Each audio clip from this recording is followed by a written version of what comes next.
Hello, in this lesson, we're going to talk about sequence or sequences. Okay, so we're going to talk about this kind of sequence we call arithmetic sequence. You will encounter this kind of sequence in Calculus 1, okay? So first of all, what is the definition of arithmetic sequence? Okay. Sequence, we refer to a series of numbers separated by a comma. For example, 1, 2, 3. So examples such as, right, I'm going to give you an example first. Right, example such as, let me make some adjustment to the screen. Okay, examples such as 1, 2, 3, 4, 5, 6, 7, 8, and so on and so forth. And this will be called a sequence. Sequence usually goes indefinitely, or it could sometimes be finite. Okay. So sequence, so what is a sequence, right? So when we observe the relationship between the consecutive terms, for example, 1, 2, 3, 4, 5, 6, right? The first term is 1, second term is 2, 3, 4, 5, 6, 7, 8. Okay, so in general, we could have sequence such as the first one, second one, third one, fourth one, right? So the sequence could be called A sub 0, right? A sub 1. We could start from 1, for example, right? Start from 1, 2. Okay, the first term, second term, and third term. Okay, so this will make a sequence. So you can see that the index, right? The index is indicated by numbers, by consecutive natural numbers, 1, 2, 3, 4, 5, 6. And of course, you can also do A sub 0, A sub 1. So there's another way to represent these numbers, right? So you're going to see a variety of ways of expressing sequence, say A sub 0, right? And it depends how you call it. Then you can call this the first, second, third, fourth, right? But anyway, so no matter how you call it and how we denote it, it is a sequence of numbers. So these are sequence. Sometimes the sequence have certain pattern. Okay, for example, 1, 2, 3, 4, 5, 6, 7, 8. These natural numbers actually has a pattern. What is the pattern, right? If you do 1 plus 1, that's 2. 2 plus 1 is 3. 3 plus 1 is 4. So each number add a constant and we'll get to the next number. Okay, and now, so let's look at the definition of sequence, arithmetic sequence, right? Arithmetic sequence is defined as the difference of consecutive terms in a sequence is a constant. Okay, so that's a definition of a arithmetic sequence. Okay, the difference between consecutive terms in a sequence is a constant. So let's look at our first example, right? Our first example, what do we see is that 2 minus 1 is 1, right? The first term, second term. 3 minus 2 is also 1, right? So that's a difference. And then 4 minus 3 is 1. And if we keep going, 5 minus 4 is 1. And this pattern will keep going forever and ever. Okay, so these are the consecutive terms. The second term subtract the first term, the third term subtract the second term, the fourth term subtracting the third term, and so on and so forth. So these so obviously this is a sequence, and there's a common difference. Okay, the common difference in this case obviously is 1, right? So that's what we mean by the difference of consecutive terms, the difference of or between. Okay, sometimes we use between the consecutive terms, okay? So, and what is the constant in this case? In the case of example number 1, the constant is, we're going to call it, right? We're going to call the constant D. Okay, D is the first letter of a difference, common difference between consecutive terms. In this case, D is equals to 1.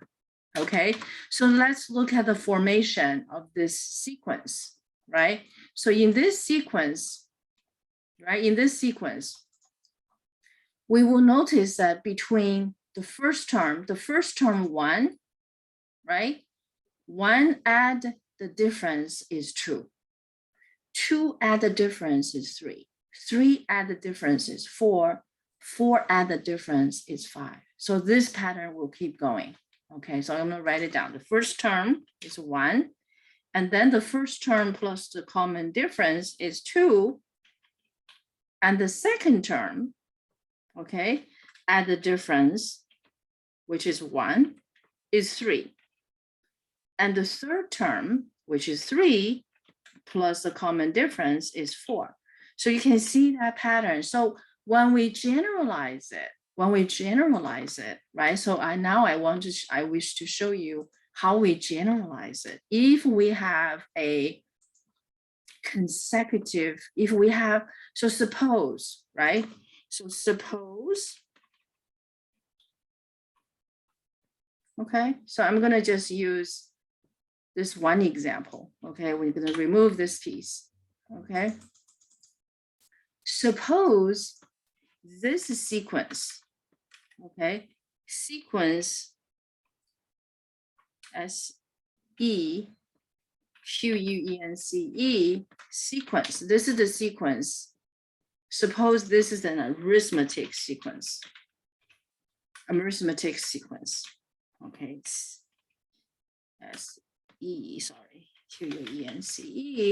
I'm sorry, this is the arithmetic sequence, right? This as an arithmetic sequence, so we assume this is an arithmetic sequence. The common difference is D.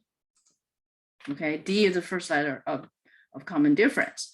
So what I will show you is that now we don't know the actual number, right? We don't know the actual number. Now, because we know this sequence, so I'm going to bring some columns, just 2 rows will be sufficient. Okay, so I'm going to put the first sequence, the first number is here, the second number is here, and the third number is a sub 3, right? So as I keep going, right? If I know the first term, a sub 1, okay, and because I know it's a arithmetic sequence, so I know what the next one will be a sub 1 plus D. Okay, in our first example is the first sequence plus the common difference. The next one will be a sub 2, okay, a sub 2 plus the common difference. And the next one will be a sub 3 plus the common difference. So this pattern will keep going. So as a consequence of this as a consequence of this pattern, let's see what we can get. What we can get, right? So now we know the relationship, right? So suppose we're still working with this arithmetic sequence in general, right? Provided that the first term is A1, right? We don't know what it is, but usually it's given, right? So A1 is set. A1 plus the common difference, we get A2. The second term is A1 plus D. So we're gonna write it down. Okay, so A sub 2 is equals to A sub 1 plus the common difference. Okay, so 1 times the common difference. Okay, let's look at A sub 3. So A sub 3 is equals to A sub 2 plus that common difference, right? A sub 2 plus that common difference. Okay, but A sub 2 is equals to A sub 1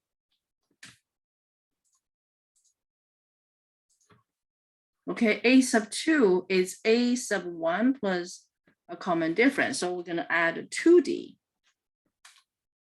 Okay, so as a result, we see that A sub 3 is equals to the first term plus 2D. Okay, so this can be shown with a picture, okay? Because we know there's a common difference, right? So I'm going to show you by a picture. Because we know there's a common difference, hold on, I'm going to leave some space here. Okay, I'll leave some space here. So we know that from A1 to A2, the difference is a D. The difference is a D. Okay, from A2 to A3, the difference is D as the difference is D again, right? And from A3 to A4, the difference is D, right? Because the difference is always the same. The difference between consecutive terms are always the same. So what you see is that from A1 to A3 is A1 plus 2D, right? From A1 to A3 is A1 plus 2D. So that's how we get A1 plus 2D, right? So that's the visual. So from A1 to A4, what do we get? From A1 to A4, we're getting A1 plus 1, 2, 3, 3D. Okay, so now A4, oops. Okay, A4 is equals to A1 plus 3D. If we keep this pattern going, I think we have seen a pattern, haven't we? Right? So what will be A5? What will be A5? Sorry. What will be A5? Right? A5, A sub 5. A sub 5 we'll see that from A4 to A5, it's another additional D, right? It's another additional difference, right? So now what is A5? I want you guys to try it on the side. Okay, so try it on the side. So A5 is A1 plus 1, 2, 3, 4D, right? So be A sub 1 plus 4D. Okay, so do we see a pattern now? Okay, so let's look at this pattern. Okay, And this pattern is made in the following way. Okay, so I want you guys really observe the pattern. So A3, okay, so I'm gonna remove all of these, right? So I'm just gonna put A3 is equals to just right here. Okay, A1 plus 2D, right? So we see that formula. And as we continue to see, right, what do we see is A2 equals to A1 plus 1 times D. A3 equals to A1 plus 2 times D. And A4 is A1 plus 3 times D. And A5 is A1 multiply 4 times D. So if we look at the index, okay, treat this as index, okay, A sub 1. A sub 1, and of course, it's the same as A sub 1. But it can also be seen as A sub 1 plus 0 times D. Now, do we have that pattern clear? Do we have that pattern clear? So what do we see? Right? If I'm asking you, right, from this pattern, I'm asking you, what will be A sub 9? What would be A sub 9? What would you do? What would you do? You can keep going. You can keep the list going, right? If we keep the list going, what is A sub 9? If we treat these numbers, okay, the subscript as the index, right? This index seems to have a relationship with how many D we should multiply. Yes? Okay, so if the index is 1, we take A1 and multiply 0 times D, and 0 is 1 minus 1. Okay, so 0, so let me write it down. 0 is 1 minus 1. Okay, how about the next one? A sub 2. A sub 2 is A1 plus 1 times D. But 1 times D is the index 2 minus 1. A sub 3 is A1 plus 2D. But 2 is 3 minus 1. 3 minus 1. So what you see here is that this index corresponds to this index. You see this index? Okay, 3 minus 1. And for 4, let's keep going, okay? Let's keep going. So for A sub 4 is A1 plus 3 times D. So this can be seen as 4 minus 1 because 4 minus 1 is 3. So this association, right, is the order of the term, the fourth term is going to be A1 plus 4, the fourth term, 4 minus 1 times D.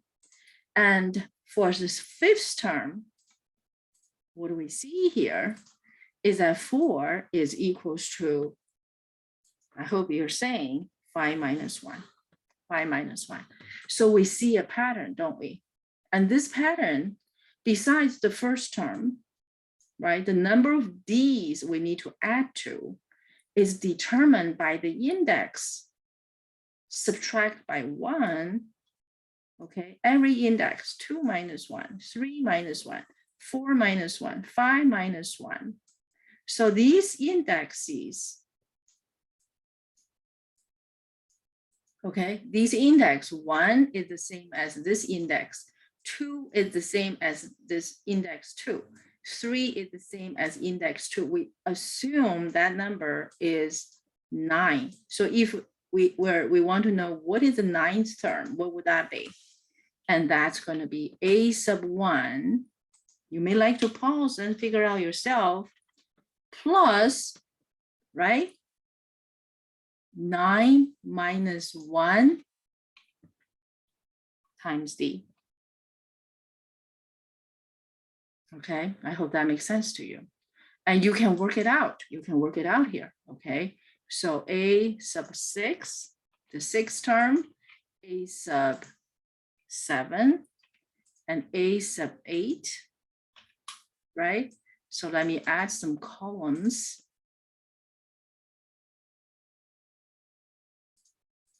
Okay, so a sub 9, a sub 9. So between A1 to A sub 9, how many D's are there? 1, 2, 3, 4, 5, 6, 7, 8. So it's A sub 1 plus 9D. Okay, so let me show you. Okay, so from A5 to A6, from A6 to A7, from A7 to A8, A sub 8, from A sub 8 to A sub 9. And in between, we have 4 additional Ds. Okay, 4 additional Ds plus the 4 Ds, so it's 8 Ds. 8D is 9 minus 1 times D. But why do we want to write 9? Because this 9 is associated and exactly the same as the index. So now I have one more question for you. Right? What if I have a sub n, the nth term? What would be the nth term? The nth term, so we're still counting, right? We start counting. So n can be any natural number. It can be 1, it can be 2, can be 3, can be 4, can be 5, can be 9, can be n, any natural number. So that number should be a sub 1. From the pattern we have seen, right? This is the index. When index was 9 minus 1. When index was 5 minus 1 times d. So this is going to be n minus 1 times d.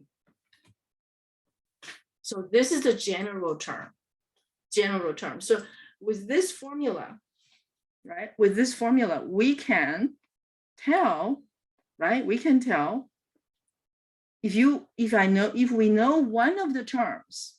Okay, for example, if we know the first term and we know the common difference, and then we can tell any terms. Okay, but what if I only know the third term, but I don't know, and I know the difference? You can also tell any terms.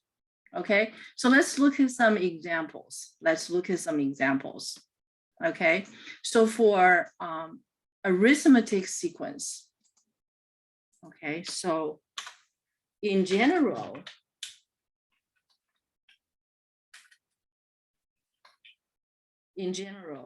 the arithmetic sequence, right?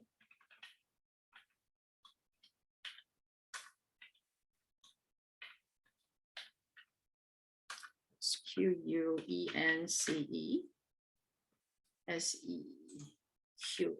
Arithmetic sequence. The general term of the general term, the general G-E-N, I'm terrible with my spelling today. The general term of it should be n, arithmetic sequence, okay, would be a sub n, the nth term, right? The n is the index, and d is the common difference. Okay, so a sub 1 is the first term, and d is the common difference. D is the common difference. Okay. So let's look at some examples.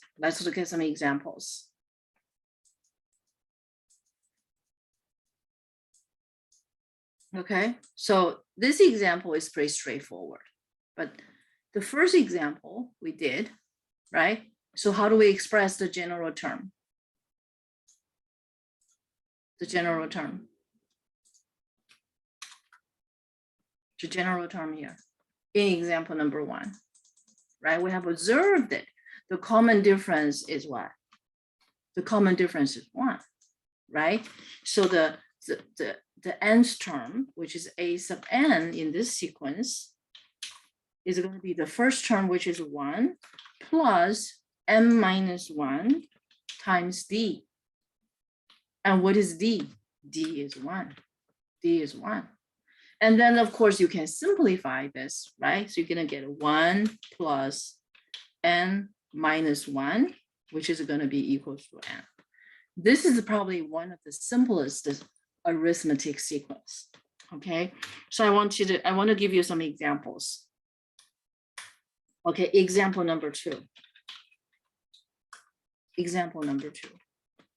Okay, when you go through this process, be careful to observe how I did it instead of focusing only on the formula. Okay, please focus on how I did it, right? How I observe it, how we set up the connection, okay? And that way you will know, what is index, right? And what is, how to set up the relationship. So you can set up the relationship accordingly, okay?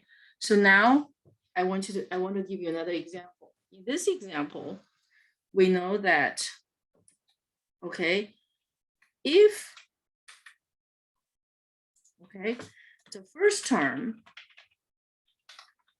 of an arithmetic sequence is 2. Okay, difference, the common difference is 3. Okay, and give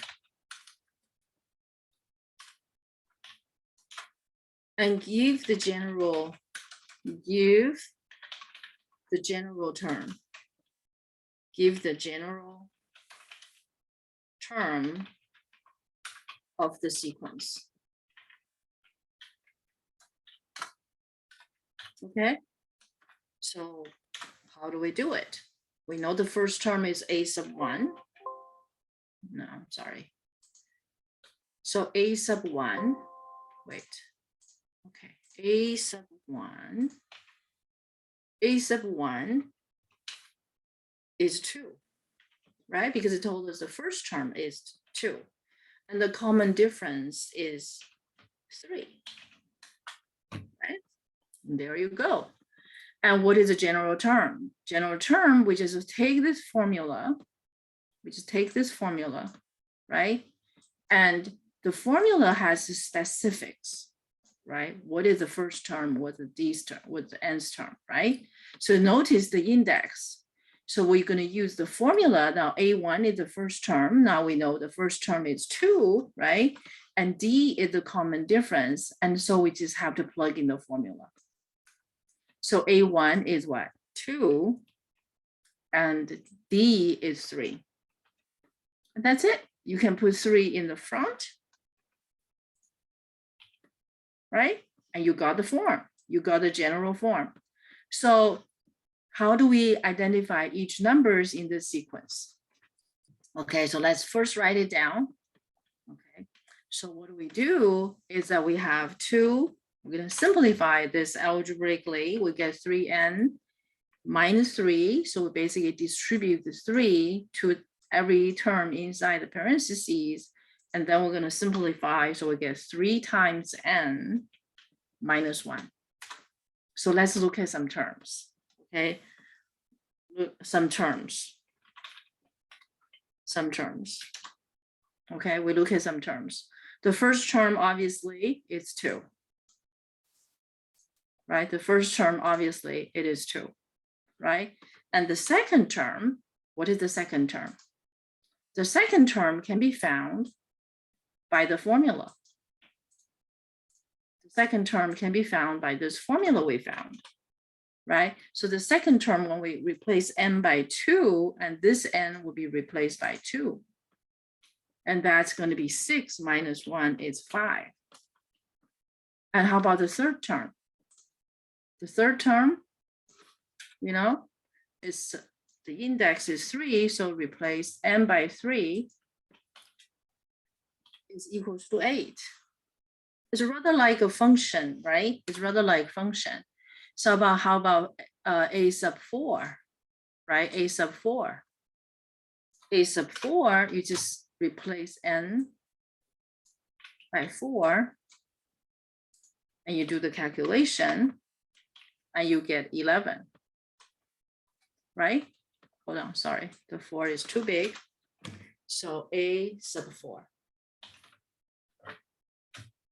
Okay, so we can keep going. You can also, or, right, so we can list some terms, or we can just do what we did before, right? Because we know the common difference. The first term is 2, right? And the next term, we're gonna have to add 3, right? So because the common difference is 3. So the second term is gonna be 2 plus 3, right? 2 plus 3 is 5, so that's the second term. Okay, so I'm gonna show you a table. Okay, so in this relationship, so I hope this will make it clearer, right? So the first term is 2. First term is 2. The second term is the first one plus the common difference, right? So let's write it down. So this is the first. Second, right? So we have a sense of index. And the third is going to be the second term, 5 plus 3, the common difference, which give us 8, right? And the fourth is the third term, 8 plus the common difference. So we get 11. So we can, and you can keep going. Okay, you can keep going. But if someone asks you, give me the 99th term, give me the 99th term. 99th term, what do you do? If you keep going 1, 2, 3, 4, 5, 6, that's going to take a long time, right? So when we're asking for the 99th term, we can just use the formula to tell the reader, right? It just multiply n with 3, which is n is 99, and that's going to give us a value. So what would that value be? So 3 times 99, and we just calculate it, and it's 296. Right? So in that way, we don't have to go through so many steps in between. For that reason, we can ask you to give us a general form of any terms. Tell us any term, right? The 10,000th terms, 22,000th terms, and so on and so forth, right? So it's very, very useful that we have this general form. We have this general form. So this is very useful situation if we have a general form. Okay, the general form allows us, once you have the general form, you can give any term, any moment. Okay, so let's look at another example. In this example, we are given a sequence. We're given a sequence, okay? So this one was example 2, right? So let's look at example 3. Okay, so in this case, it says, find terms to identify first term, identify first term. Let's write it this way. Identify general term. General term. Given the following arithmetic, they tell us, okay, arithmetic sequence. They told us this is an arithmetic sequence. So they give us just limited number of terms, okay? So terms we have is 13. The next term is 7. The next is 1. The next one is -5, and keep going. Since we are told this is an arithmetic sequence, right? Since we're told, since this is an arithmetic sequence, okay? So the first thing we can find, we could identify the common difference. We can identify the common difference. How do we identify the common difference? The difference between consecutive terms, right? The difference between consecutive terms. So we take the second term, subtract the first one, right? So we're gonna take 7 minus 13, we get a number, right? And we're gonna take the third term, subtract the second term. So that's gonna be 1 minus 7. Oops, sorry, 1 minus 7. And we should get a difference. And then we take a -5, right? The fourth term subtract the third one. So -5 subtract 1. So we get all these differences. The difference should be the same, right? So this one is -6, and this is a -6, and this is a -6.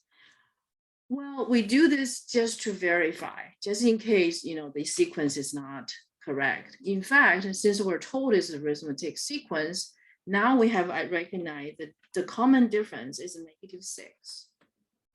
And what is the first term? The first term obviously is 13. And there we go. Can we identify general term? The general term. The general term would be, we're going to use that formula, right? What is that formula? A sub n is equals to A sub 1 plus the index, right? This index, n minus 1 multiply the difference, the common difference. And then we just have to plug in the numbers. So 13 plus n minus 1 multiply d, and d is -6. Okay, and then we're going to simplify this expression algebraically. Okay, so it's going to be 13 -6 times n, that's -6n. -6 times -1, that's going to be +6. So in the end, we're getting -6 times n plus 19.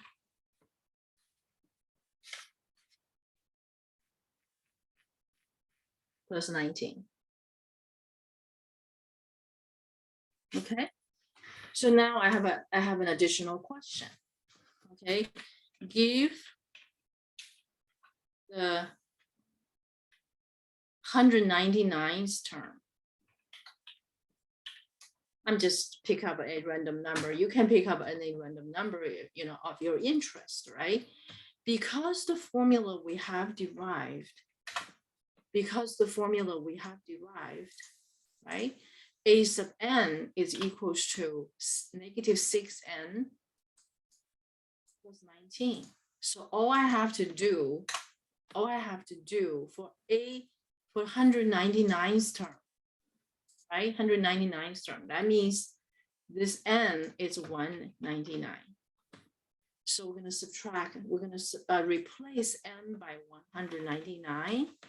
And we're going to carry out the calculation. And that term is a negative 1175. You see, that's the advantage of, having the general formula, And next, we're going to do another example. Okay. And this time we're not given the first term. We're actually given some other terms. Okay. So let's look at example number 4. Is this number 4?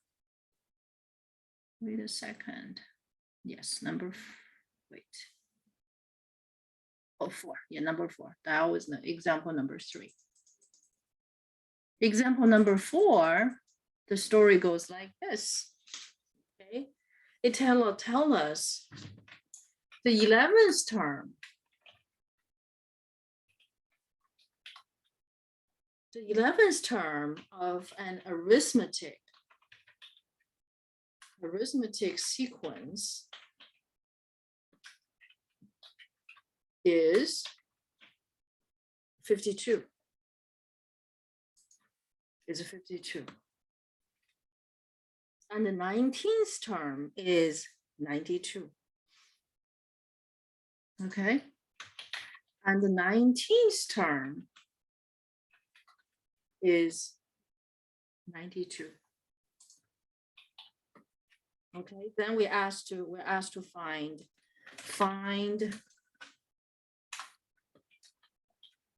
the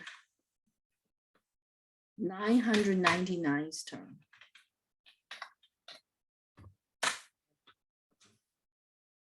We know the 11th term and we know the 19th term, but we want to find the 999th term.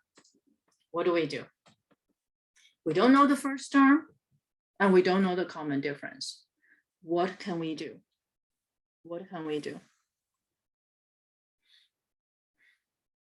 Well, in this case, if you want to pause this recording and try on your own, you may, but I'm going to get started, provided that if you want to pause, you can pause, right?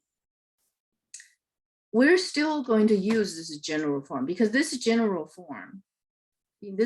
form, right? Even though we don't know the first term, we don't know the common difference, but we know that the 11th term of an arithmetic sequence is 52. So when we use this general term, we can, because the 11th term, right? So from the first condition, right?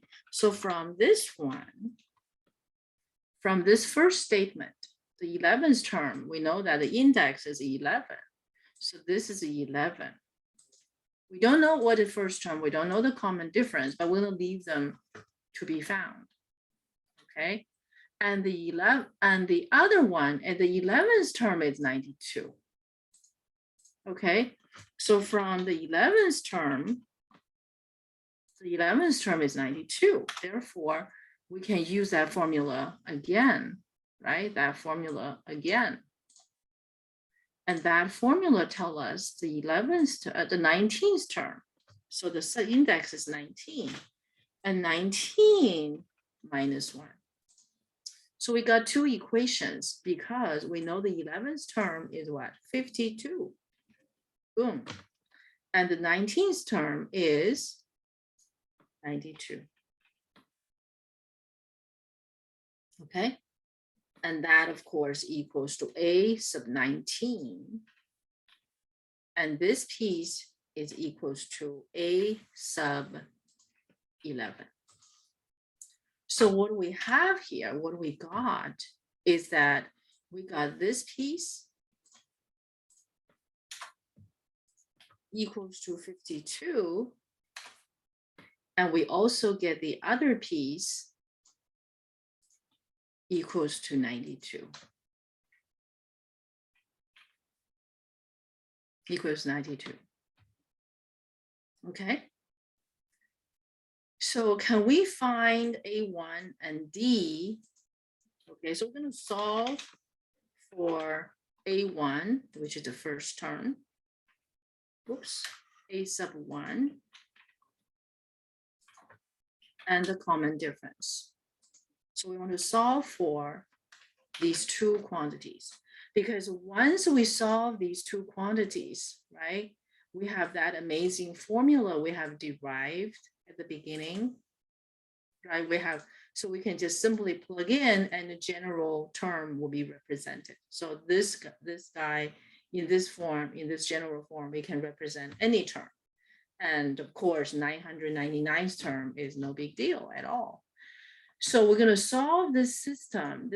In this system, we have two quantities to be identified. Okay, so let's organize these terms just a little bit. Okay, 11 minus 1, that's a 10, right? 19 minus 1, that's 18. So we actually have a system of linear equations. So don't worry about how we call them, right? So I'm going to call this first equation number 1, and the second equation number 2. And what we will do is that we're going to solve for A1 and D. Because we have A1 in this equation, A1 in both equations, so what I would do, I would take the second equation, subtract the first equation. Right, so A1, subtract A1, 18D minus 10D, 18D minus 10D, that's an 8 times D, equals to 92 minus 52. 92 minus 52, that's a 40, isn't it? 92 minus 52, that's a 40. That is, i.e., 8 times D is equals to 40. Okay, and divide both sides, we get D equals to 5. There you go.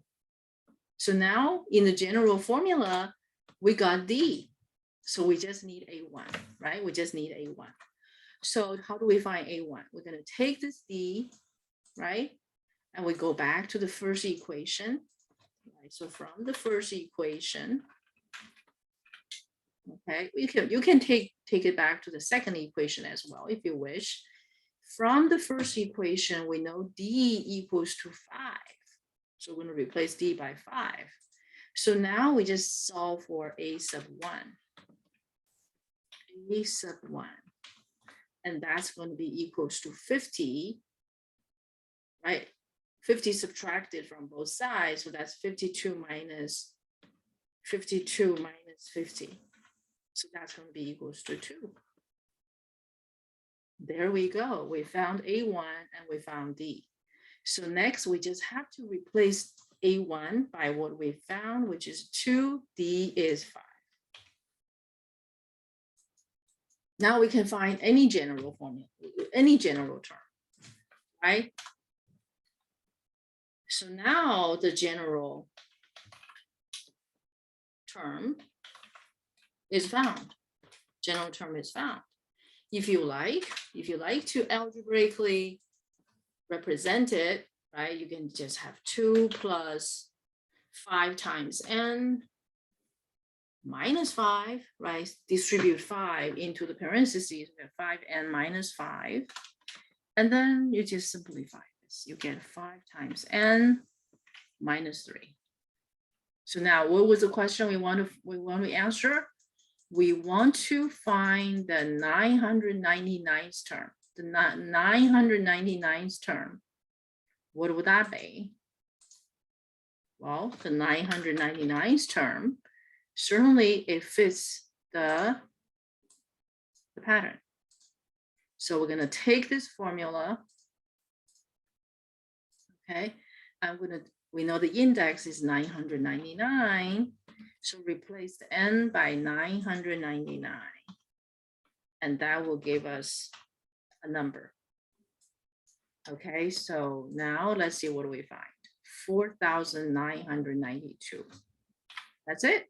You can see the power, okay? The power of knowing the general term is that you can identify any term in a snap,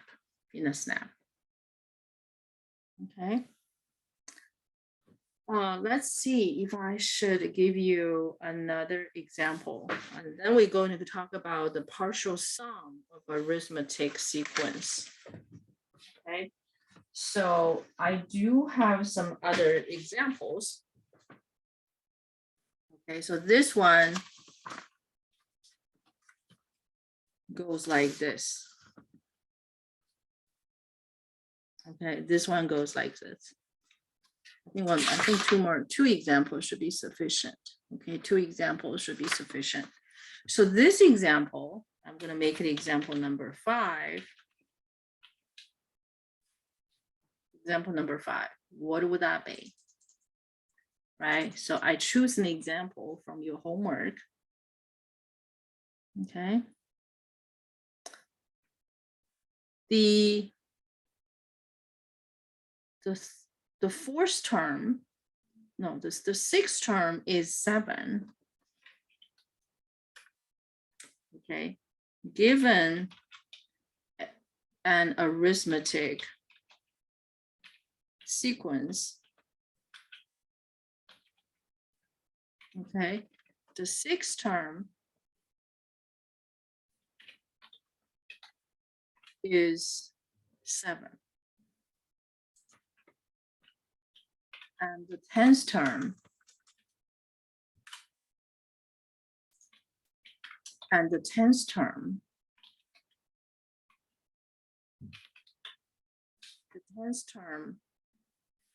is 15. The 10th term is 15. Okay, and then we want you to find the general term and maybe 888 terms. I'm just picking a, pick up a number randomly. Okay, so the 6th term is 7, the 10th term is 15. Find a sub n and 888th term. Okay, so once again, the scheme is similar. Okay, we need this general term, so I'm gonna keep this piece with me forever and ever. Okay, so using this formula, we know the 6th term, right? So the index is 6. Okay, the 6, n is 6.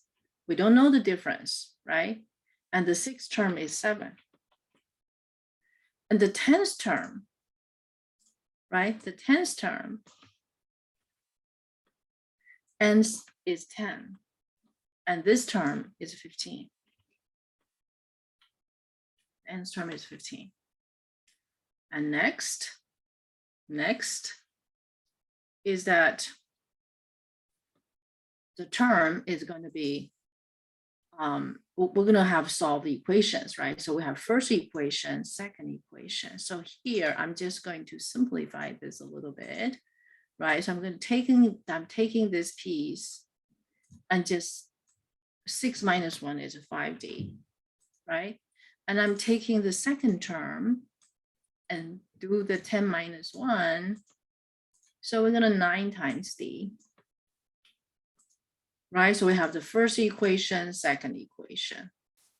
So first equation, second equation.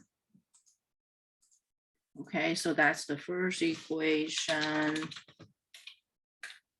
second equation.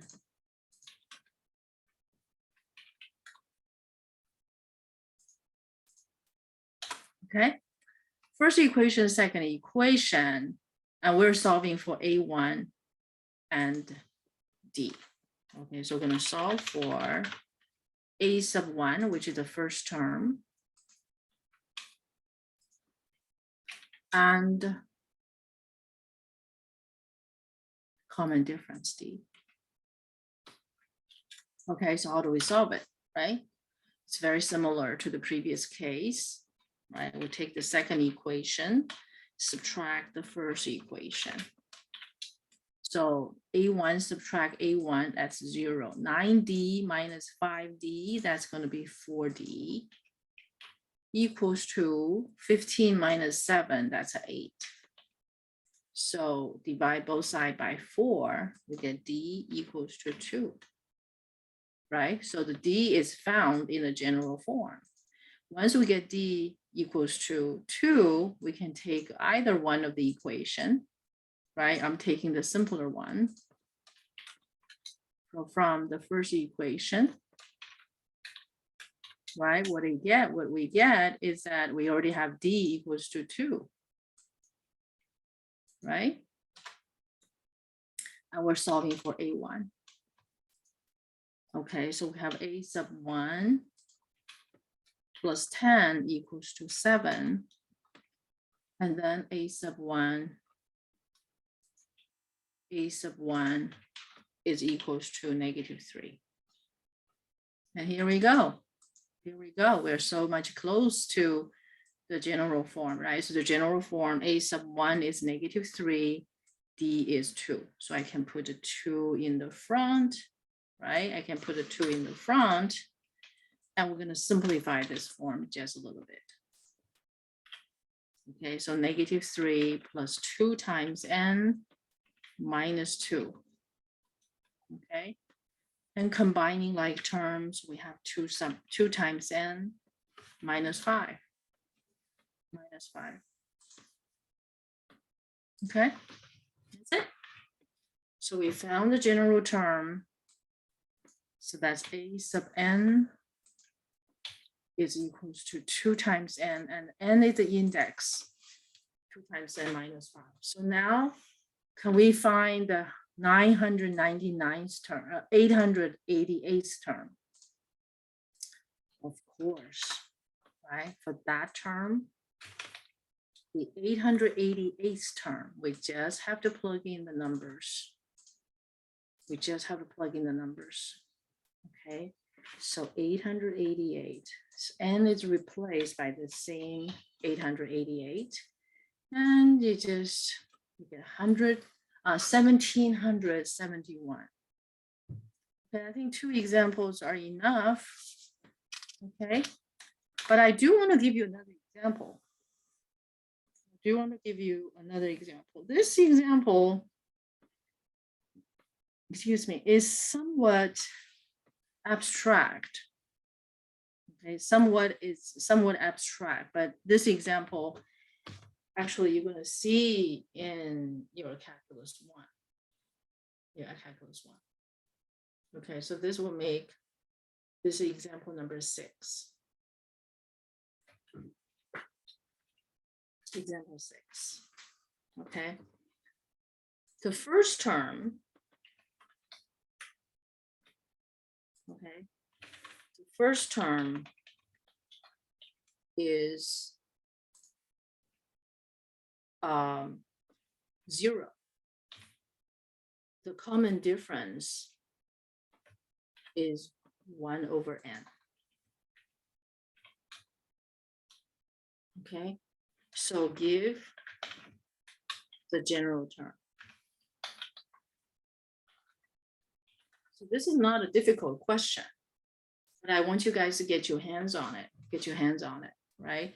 So the general term is, well, A sub 1 is 0, right? And D is 1 over n. Okay, so what will be the general term? The general term will be A sub n plus A sub n will be equals to A sub 1. Oops, sorry. A sub 1 plus n minus 1 times the common difference, 1 over n. Okay. So that would be the formula. That because a sub 1 is 0, so this term is just equals to what? N minus 1 over n. A minus 1 over n. So let me give you the full view, clear view of the formula. Okay, so sometimes your common difference could be fraction. Sometimes your common difference could be fraction. Okay, I hope this is, in this case, okay, it's one of the examples I thought of. You know, at the time I was teaching calculus 1, I thought the student have a little bit hard time with it. So what I like you guys to do is that, you know, the first term is 0, right? You may like to list a sub 2. What would be a sub 2? A sub 2. A sub 2 will be,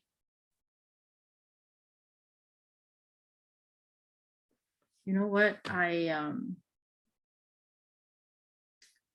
need to make a little change. This is not, because this has a little confusion here. Okay, so I need to change the formula a little bit. There is a no, I think this is there should be two integers. There should be two integers, okay? So n is one natural number, okay? Since we have been using n, so I'm going to use k. Okay, the common difference is k. Okay, so this is going to be k. Gosh, I hope I don't confuse you, okay? Because I can see why the student can be confused. Okay, so suppose that k has nothing to do with the n. Okay, k has nothing to do with the n. Well, I should reformulate the question. I should use the notation in calculus class. Okay. All right. Let me remake this example. Okay, because I want to help you to get ready for that calculus class question, but I don't want to confuse you. If I do, that defeat the purpose. The story goes like this.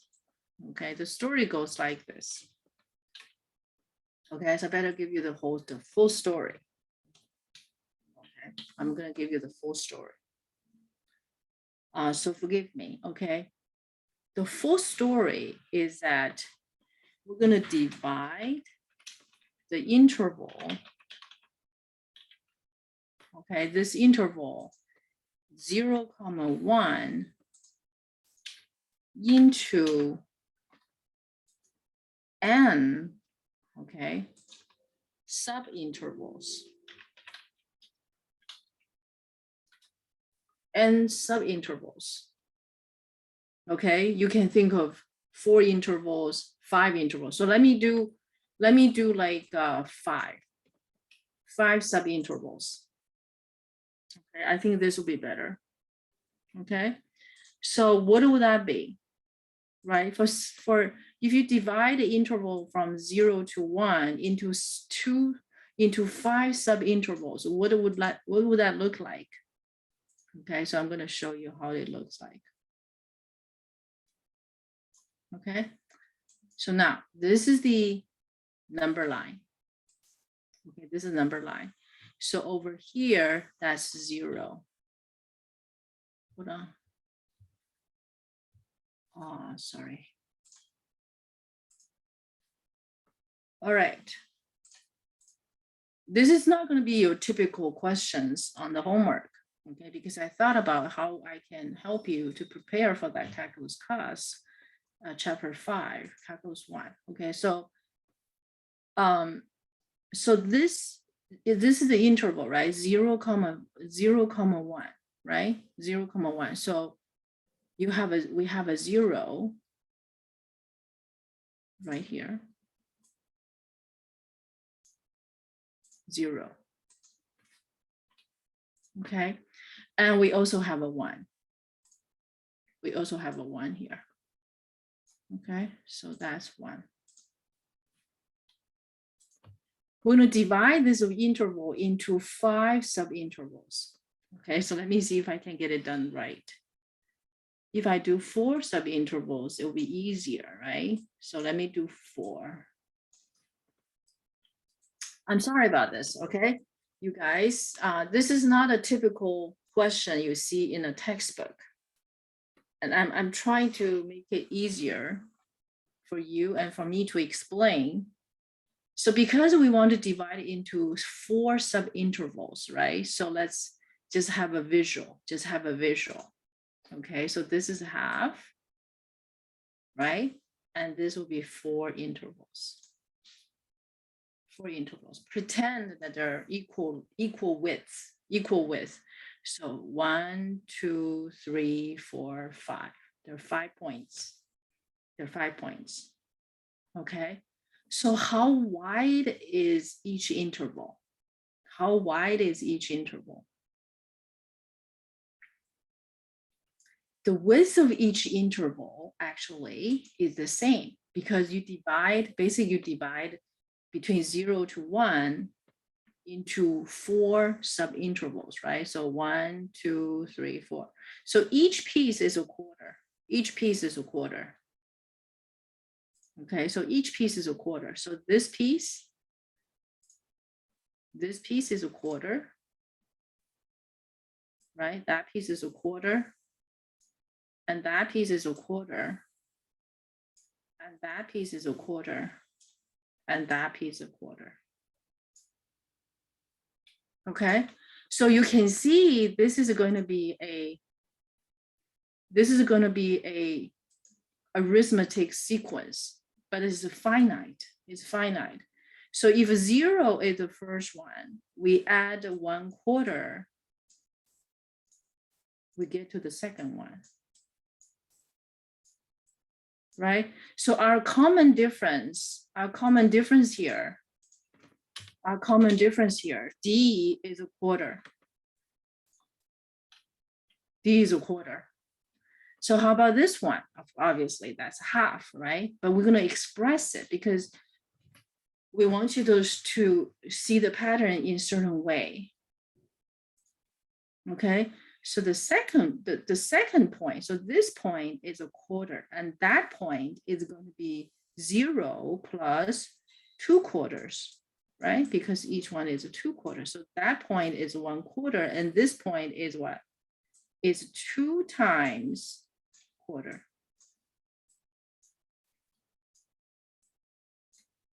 Okay, so that's why at the beginning, I'm asking you guys to see how I do it instead of just remember the formula. So how about this point? This point is 3 times a quarter. Okay, and this one is, of course, is 4 times a quarter. Okay, and these are arithmetic sequence. Okay, from 0 to quarter, from 1/4 to 2/4, from 2/4 to 3/4, 3/4 to 4/4. These are arithmetic sequence. We have just have 1, 2, 3, 4, 5 terms. Okay, 5 terms. So what I wish to show you, okay, what I wish to show you is that you look at the if we denote, right? This is 0, right? So the this is x. These are all x points. These are all x points for each one of these points. Okay, and we're going to give them index. Okay, we're going to give them index. If the index x1 is 0, 2 is a quarter, 3, right? 3 4, and 5. So I have 4 equal interval by 5 points sequence. And this sequence, right? In this sequence, okay, x sub 1, the first term, that's a 0. X sub 2 is going to be x sub 1 plus the common difference, which is d, right? D is a quarter in this case. And the next one, x sub 3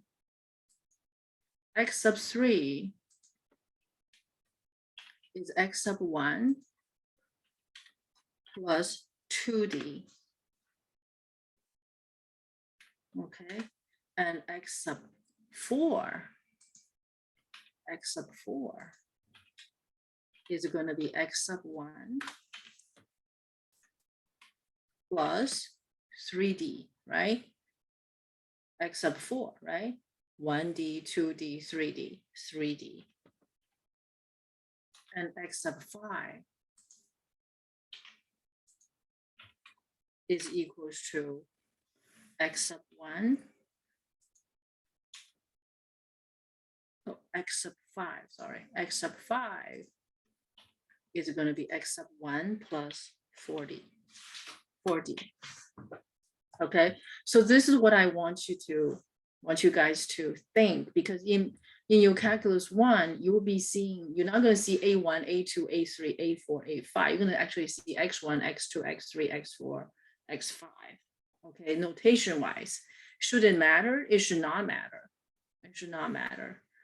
But what you will see there, it's an arithmetic sequence. It's an arithmetic sequence. So now, so why did I have that confused notation?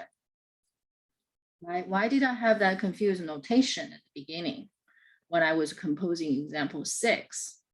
Is because after you can divide that interval into 4 subintervals, we can think of dividing that interval into 10 subintervals, 20 subintervals, even n subintervals. That's where that n come from. But that n may be confused with the general term. So we're gonna have to use slightly different notation. But I don't want to give away too much of it. So for now, I want you guys to start seeing this as arithmetic sequence. Okay, so make this an example. At least you see it. You have seen it in pre-calculus. Okay, I've seen this in pre-calculus.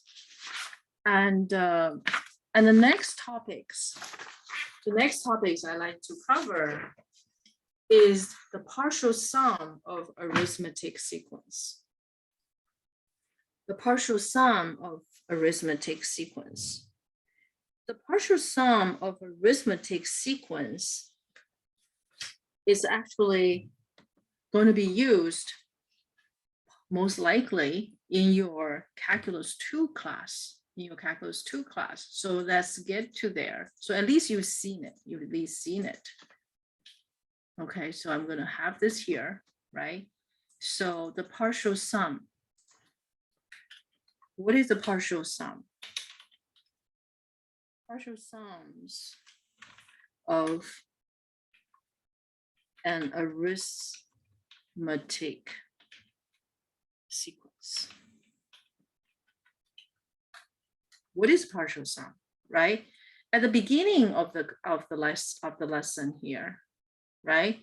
So what we did, we analyzed, right? So we have all these terms, right? A1, A2, A3, and so on and so forth. So we have general terms, right? So what I'm going to do is that I'm going to bring this with us. I'm going to bring all of these with us. And I'm going to explain to you what is the partial sum. What is partial sum? Okay, so you have seen it. Okay, so in this, what we did before is that we can express A1 as A1, A2 is A1 plus D, A3 is A1 what? Plus 2D, right? And A4 is A1 plus 3D. And A5, and so on and so forth. So we have these general terms, right? And A5 is A1 plus 4D, 4 times D, right? So we can keep going, right? So if we keep going, right? If we keep going, I'm going to add some more columns. So at A sub n, right? A sub n, and we have this general form. We have this general form, right? So it's kind of looking a little bit more and more abstract, right? Looking at a little bit more and more abstract. And of course, we know A9, so we're going to put those in place. So you can have some ideas, right? You have some ideas. So I want you guys to see this at least once. Okay, so when you are in Calculus 2, you will not be so overwhelmed because Calculus 2, in the chapter of sequence and series, it can be pretty hard, and overwhelming. So you've seen this, right? So partial sum, what is a partial sum? Partial sum.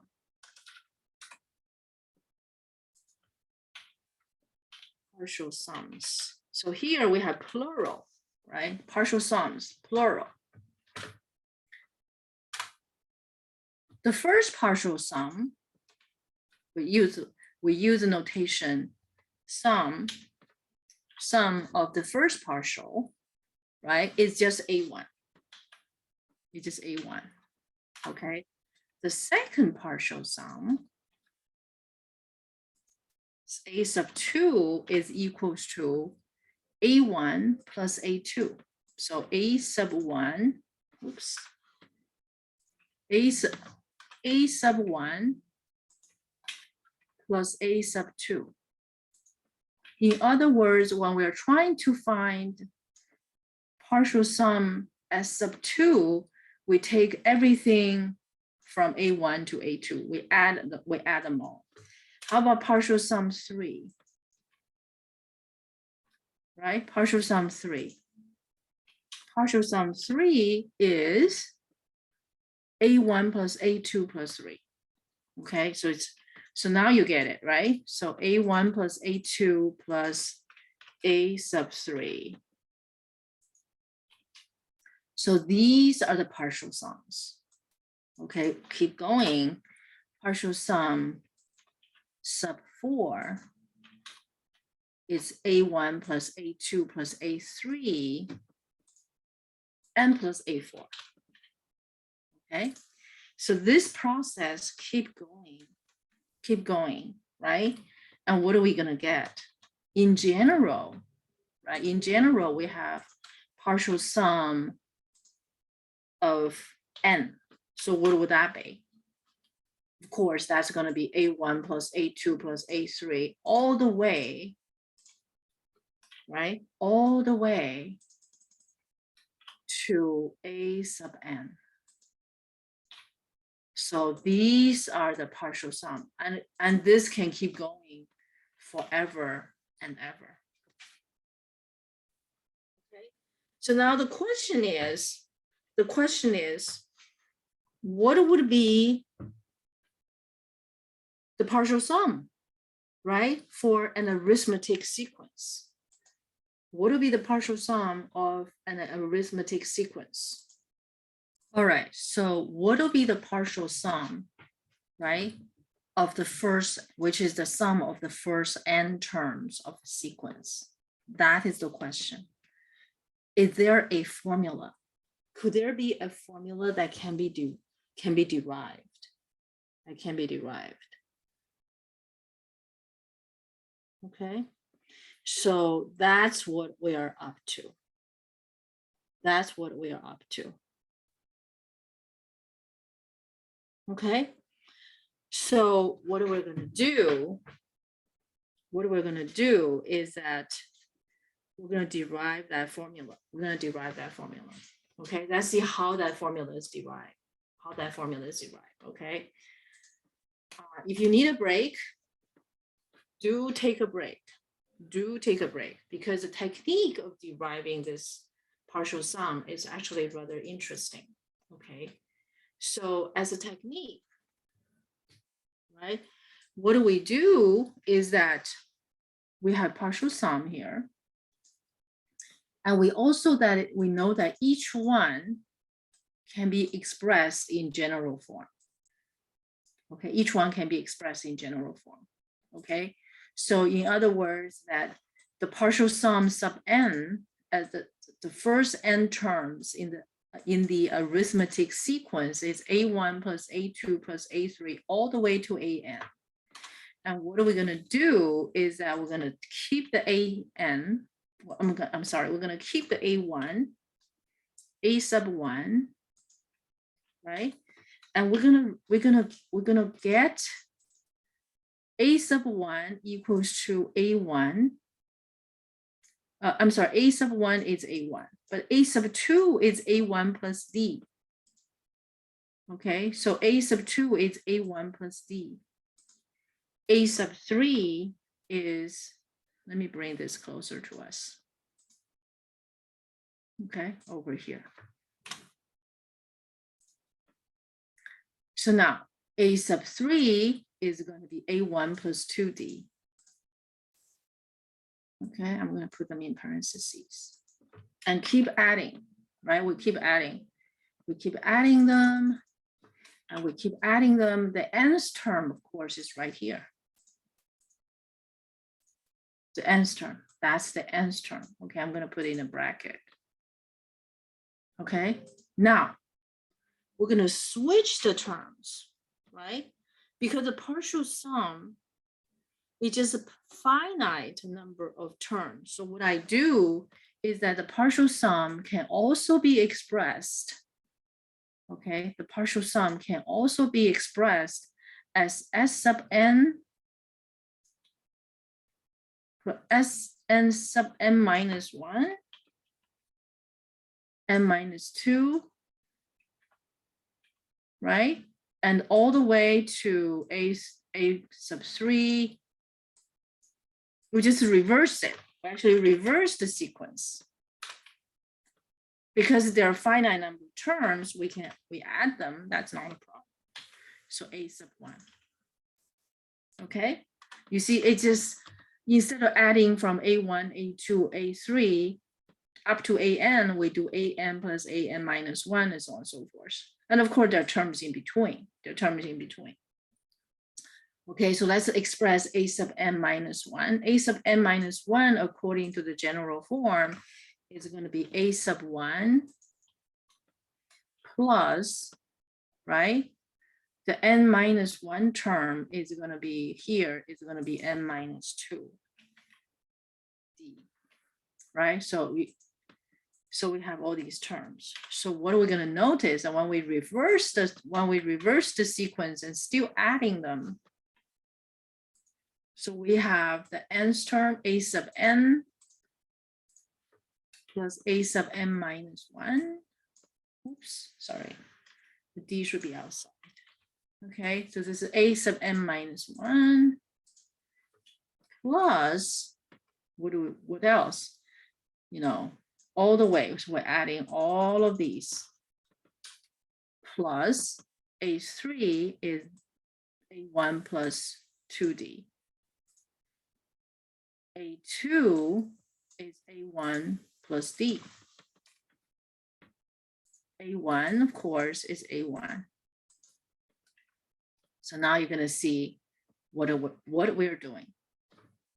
Okay, so what do we do is I'm going to take this s sub n, which is equals to that piece, right, which equals to this piece.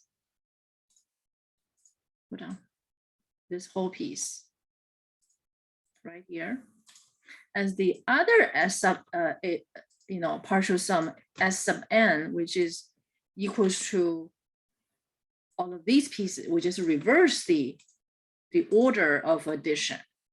Okay, but we're adding the same thing. So what do we see here is that if we add this Sn and this Sn, right? The partial sum, they're still the same, they're the same thing, right? So we're adding the left-hand side, so we're gonna get 2 times S sub n. So let's see what do we get on the right-hand side. Let's see what do we get on the right-hand side. What we are getting on the right-hand side is that you have to look at a sub n, a sub 1 with a sub n. Okay, in other words, if you add this one with a sub n, what do we get? What do we get? Okay, so let's look at it, right? So this piece, adding that piece, and this piece, oops, and this piece, adding that piece, okay? And the third one, adding the next term. So this piece is adding a1, and the a sub n minus 1 is adding this piece, right? So what we get is that the a1, to show you an example, okay, a1 plus the nth term, which is this piece, okay? What we get here is that when we add a1 with this piece, we get, obviously, we get 2 times a1, right? 2 times a1, so 2 times a sub 1, right? a1 plus a1 is a1 plus n minus 1d. Okay, so this is what we get by a1, a sub 1 plus a sub n. So that's what we did. That's what we have done. Okay, so that this piece, adding this piece. How about this piece adding this piece? Okay, let's check it again. Okay, so a2 plus a sub 2 plus a sub n minus 1. Okay. To make you guys see better, I think I should list some more terms in this table. Okay, so what I would do is that I'm going to remove all of these. I'm going to remove all of these, right? I'm adding some more columns. I don't want you guys to get confused, okay? So a sub n minus 1, a sub n minus 1 is going to be the same formula, right? But the different index. So this is going to be the same formula, and this is going to be n minus 2, right? A sub n minus 2. So you see the end of those terms, right? So that's going to be n minus 3, right? So what do we do here? We do a1 plus an, is we're taking the first term, adding the last term. Okay, and then we're going to take the second term, adding the second last term. Okay, so let me show you that. A sub 2 adding a sub a minus 1. So that's what we're going to do.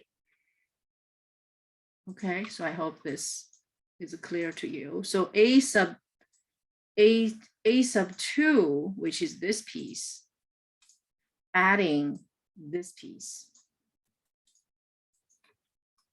And what do we get? We get a1 plus a1, right? a1 plus a1, so we get 2 times a1, a sub 1, plus d plus n minus 2d, so we get another n minus 1 times d. And we get another n minus 1 times d. Okay. All right.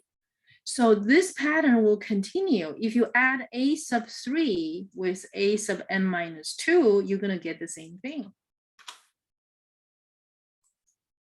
So first term add the last term, second term add the second last term, the third term I can add the third last term, the third from the last term. Okay, so if you add a sub 3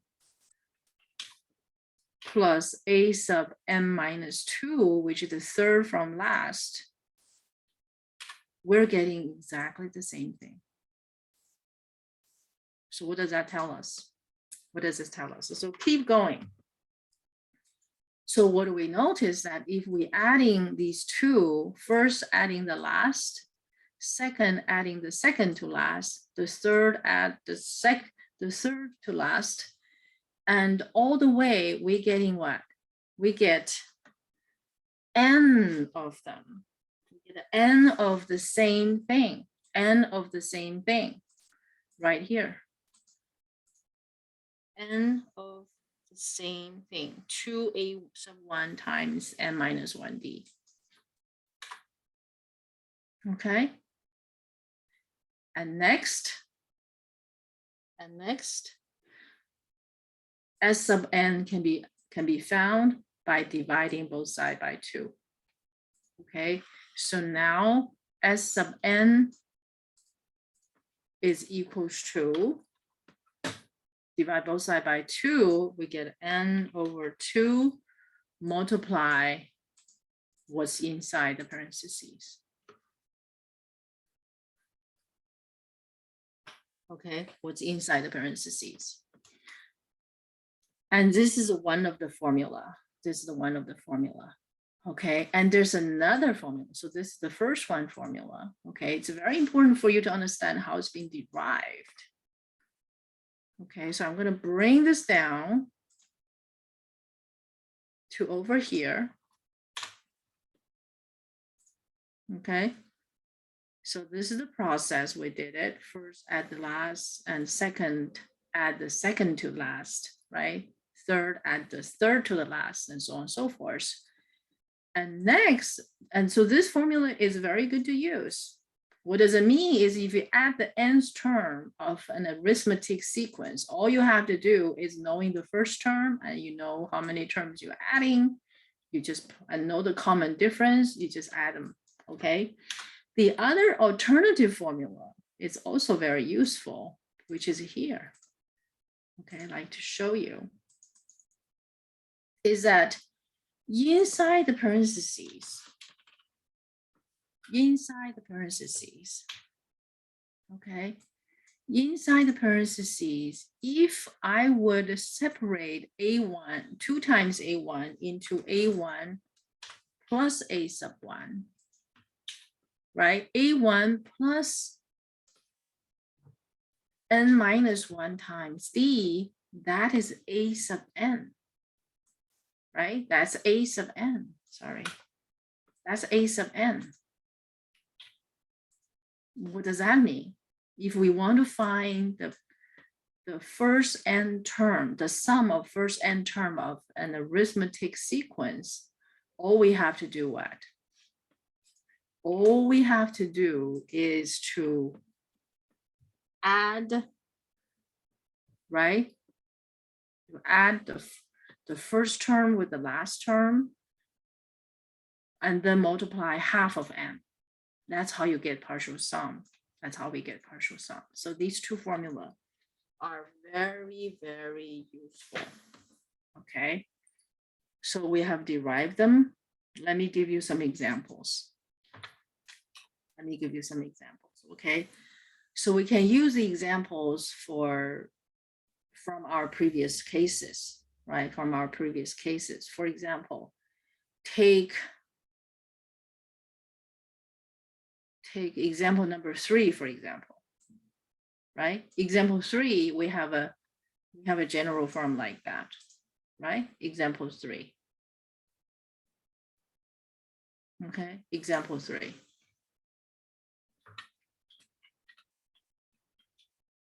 So this is make it from example 3, I said, right? In example 3, what do we have? Let me copy those information from here. Okay, example 3, we have A1, right? A1 is 3, is 13, D is -6, and the general form is that, right? So I'm going to bring those information from there. Okay, the general term we have found, right? So we already did that work, so we're not going to repeat it. And now if I want to find out the first n terms, if I want to find partial sum, right? The partial sum, what do I do? Partial sum, any partial sum, right? What do I do? You can use either one of the formula. In fact, I'll prefer this formula. Okay, I prefer the latter formula. The latter formula, okay, you can write it in 2 different ways. You can write it as n multiply a sub 1 plus a sub n divided by 2. Right? You can use either one. You know, these are just pure algebraic manipulation. So if I use this formula, right, I'm gonna substitute it. I'm just gonna plug in, right? A1, I know A1 is what? It's 13. AN, what is A sub n? A sub n is this piece, right? Right there. Plug in, right? So minus 6n plus 19 and times n over 2. So what does this mean? This means that if you know, well, of course, let's simplify this just a little bit. Okay, so this is n over 2.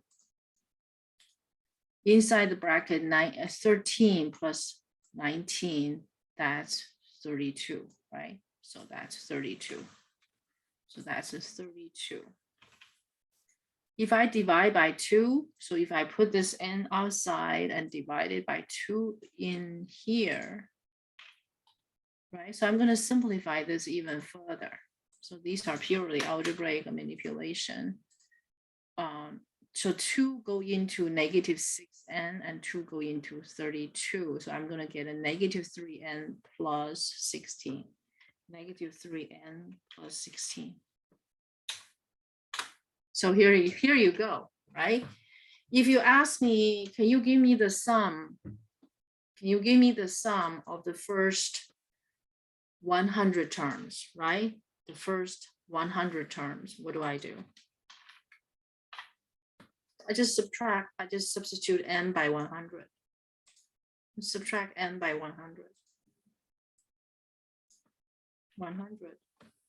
And here n replaced by 100. And then you get, whoops. I should use parentheses here. Okay. It should do it for me. Negative 28,400. Okay, because that sequence is decreasing to get to the negative numbers and so on and so forth. So that's the power of knowing the formula of the partial sum, I think it's enough for this lesson. Okay, it's enough for this lesson. And thank you for watching. And until next time, thank you for watching.